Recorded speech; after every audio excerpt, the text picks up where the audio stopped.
수사권을 부여받은 지 5일 만에 시효 각 4일과 20일을 남겨두고 윤석열 검찰총장님과 조남관 차장검사님의 지시로 한명숙 전 총리 모해 위증 사건에서 직무 배제되었습니다.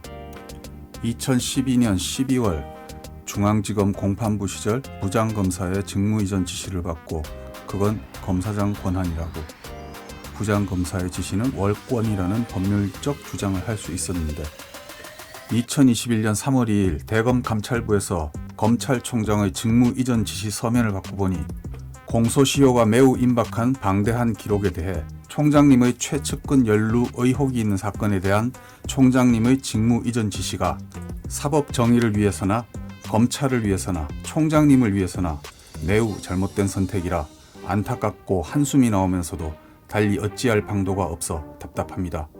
중앙지검 검사 겸직 발령에도 수사권이 있는지에 대한 논란을 대검에서 계속 제기하여 마음고생이 적지 않았다가 금일 법무부 발표로 겨우 고비를 넘기나 했더니 조영곤 검사장님의 전철을 밟으시는 총장님의 직무 이전 지시 서면 앞에 할 말을 잃습니다. 어찌해야 할지 고민해 보겠습니다. 기도 부탁드립니다.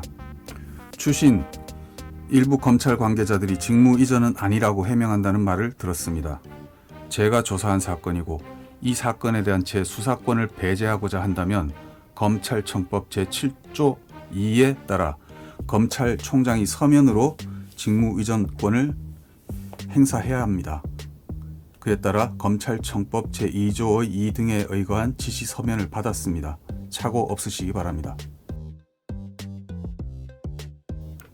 대검은 한명숙 총리 수사팀의 위증교사 의혹을 조사해왔고 최근 적법하게 수사권까지 부여받은 임은정 대검 감찰연구관을 왜 직무 배제했을까요?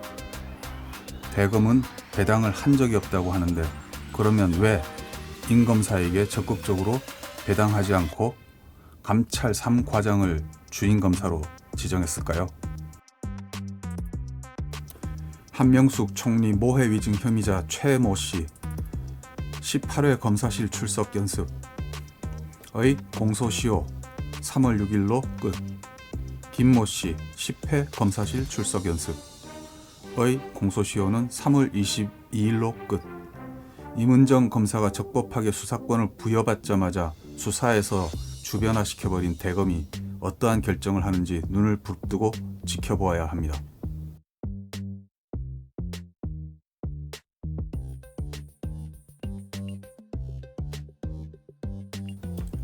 검찰총장은 임은정 검사의 사건을 돌려주어야 합니다. 1. 사건의 경위. 지난해 4월 17일 법무부는 대검 감찰부로 한명숙 전 총리 정치자금법 위반 사건의 수사검사들이 모해 위증 교사 등 위법한 수사를 하였다는 민원 사건을 이첩하였습니다. 진정인은 한만호 전 한신건영 대표의 구치소 동료였습니다. 한 전 총리 사건 당시 한만호 대표는 한 전 총리에게 돈을 줬다고 검찰에서 진술했다가 법정에서 뒤집었습니다. 그러자 진정인이 법정에 불려나와 한 전 대표가 한 전 총리에게 돈을 줬다고 이야기하는 것을 들었다는 취지로 증언을 합니다. 그랬던 진정인은 당시 검찰이 강요한 진술이었다면서 진상을 밝혀달라고 한 것입니다. 관련해서 진정인 등이 법정 진술을 위해 검사로부터 사전 집체 교육을 받았다는 최근 보도도 이어지고 있는 사건입니다.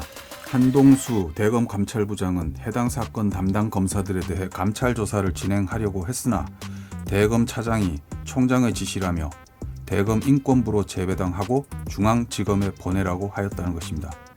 그 후 감찰부장은 이 사건은 검찰 사안인 것이지 정책 업무를 보는 인권부 사안이 아니므로 감찰부에서 계속 조사하겠다는 의지를 굽히지 않았습니다. 그러자 다음날 대검 차장은 사본을 만들어 인권부와 중앙지검으로 보내 중앙지검에서 수사를 하도록 편법 배당을 하였습니다. 이른바 사본 편법 배당 사건입니다. 검찰 역사상 전례가 없는 초유의 일이었습니다. 감찰 대상인 검사는 이른바 윤사단이라 불리는 특수통이었으며 이 사건을 편법으로 배당받은 서울중앙지검 인권감독관 역시 윤석열 총장과 과거 중수부 시절 대기업 비자금 수사를 함께 했던 사람이었습니다. 수감 중이었지만 어렵게 양심 고백한 진정이는 크게 위축될 수밖에 없었을 것입니다. 결국 진정이는 중앙지검의 출정 조사는 거부한다는 의사를 표명하기에 이르렀습니다. 대검 인권부나 중앙지검 인권감독관은 수사권이 없고 조사권만 있을 뿐으로 편법 배당은 결국 사건을 흐지부지 만들 의도였다고 보여졌습니다. 이런 경위를 보고받은 법무부는 사본을 이용한 편법 배당을 감찰 방해로 보아 검찰총장에 대한 감찰 사안에 포함하였고 그 결과 여러 개의 징계 청구 사유 중 하나에도 포함되었습니다. 그런데 징계위원회는 그때의 대검 차장이 조사를 거부하여 검찰총장에 대한 증거 부족으로 무혐의 종결하였습니다. 2. 지난해 하반기 인사에서 대검 감찰정책연구관으로 발령을 받은 임은정 검사는 이 사건을 조사해 왔습니다. 조사를 완료할 무렵 수사권이 없었던 임은정 검사는 수사권 부여를 위한 중앙지검 직무대리 발령을 수차례 검찰총장에게 요청하였으나 뚜렷한 이유도 없이 거부당했습니다. 그러다가 이번 인사에서 중앙지검 검사 겸임 발령으로 수사권을 가지게 된 것입니다. 한 총리 사건 수사 검사들에 대한 모해 위증교사의 공소시효가 이달 하순으로 임박한 시점에서 검찰총장이 배당권이든 직무이전권이든 어떤 이유로도 사건을 뺏는 것은 지휘권의 부당한 남용이자 노골적인 수사 방해라고 할 것입니다. 이를 볼 때 지난번 사본 편법 배당으로 감찰을 방해한 혐의에 대해 무혐의를 내린 징계위 결론도 아쉽다 할 것입니다. 3. 한명숙 전 총리 사건은 수감 중인 증인들에 대한 협박, 회유 등이 여러 차례 언론을 통해 문제 제기가 되었던 사안입니다. 우리나라 검찰 특수부의 원조인 일본 특수부의 개혁과 검찰 개혁의 불을 당긴 사건은 바로 검사에 의한 증거 날조 사건이었습니다. 11년 전 일본 오사카지검 특수부 검사가 후생성 전 국장의 플로피 디스크를 압수해 조작하는 수법으로 증거를 날조하고 기소하였다가 들통나 무죄가 선고된 충격적인 사건이 있었습니다. 간부들은 이를 알고도 덮어준 것이 드러났습니다.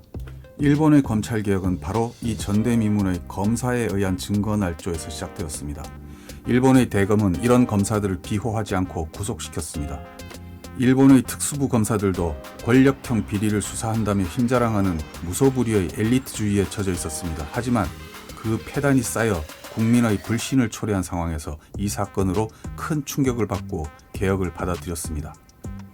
한 총리 수사검사의 혐의는 단순히 물적 증거 조작이 아니라 인적 증거를 날조한 매우 엄중한 혐의에 대한 것입니다. 상당한 기간 감찰을 통해 수사가 불가피하다는 결론을 내린 검사에게 사건을 빼서 더 이상 수사를 못하게 하는 것이 과연 올바른 대한민국 검찰총장의 태도일까요? 수사검사의 인권 침해 여부와 불법 위법한 수사를 감독해야 할 검찰총장이 오히려 이를 비호하고 나선다면 과연 그 법과 원칙은 어디에 두고 쓰려는 것입니까?